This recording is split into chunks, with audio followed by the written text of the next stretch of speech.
বন্ধুরা কেমন আছো তোমরা সবাই?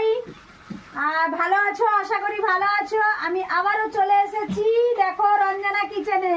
দেখো আমার ব্যাকগ্রাউন্ড দেখতে পাচ্ছ, রঞ্জনা কিচেনে এসে গেছি। আর আমি কি করছি বুঝতে পারছো?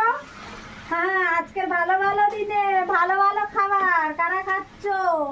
তোমরা তো দিলে না, তোমরা তো কেউ বললেও না আমাকে যে চলে আসো। আমার যারা বন্ধুরা আছো কেউ তো বললে না। আমি ডাকছি তোমাদেরকে, ইনভাইট করছি, চলে আসো আমার বাড়িতে সবাই। দেখো আমি রান্না করছি কি বলতো, চিকেন। রঞ্জনা কিচেনে হচ্ছে রাত্রেবেলা চিকেন। তো চিকেন রান্না করছি বন্ধুরা, ভিডিও বানালাম, ঘুরতে গেলাম, ঘুরে টুরে এসে আর এই যে দেখো এখন বানাচ্ছি চিকেন। চিকেন কষা কারা খেতে ভালোবাসো? আমি কি কি দিয়ে